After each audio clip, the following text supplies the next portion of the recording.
Now to the showdown tonight over the next Speaker of the Texas House. It is a race that has divided Republicans and will likely be settled tomorrow, we think, as the new legislative session begins. The House Speaker is the person who helps lead the way for a bill's passage or maybe the death of a bill.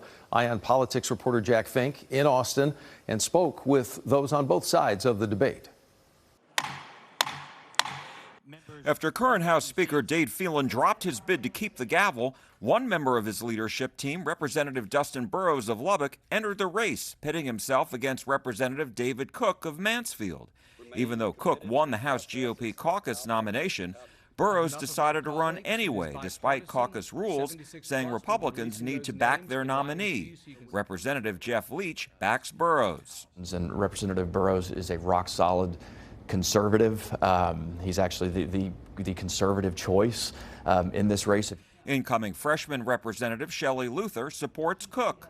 When David Cook came out and said that he was for reform and he wanted to transform the House into something that is a working House, then we all got behind him. The Speaker assigns committee chairmanships and can push for a bill's passage or kill it. Even though House members, not the public, vote for Speaker, the ongoing fight has turned into a statewide campaign, as Attorney General Ken Paxton has toured the state, promising that any House Republican who votes for Burrows instead of Cook will face a primary challenge next year. Leach wasn't impressed. I wish the Attorney General would focus on his actual job of running the Attorney General's office. Than getting involved in these House political squabbles. I've heard a lot of what the Attorney General has said out on his tour of terror, if you will, across the state, and he's talking a lot about himself. The governor and lieutenant governor have also weighed in to support Cook. I know that they're outside of the House, but it is their party, and it's an embarrassment, honestly, that Republicans can't come together and make a decision.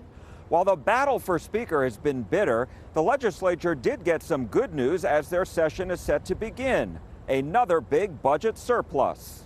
The Texas Comptroller announced the surplus amounts to nearly $24 billion, and lawmakers will now debate how much of that to spend.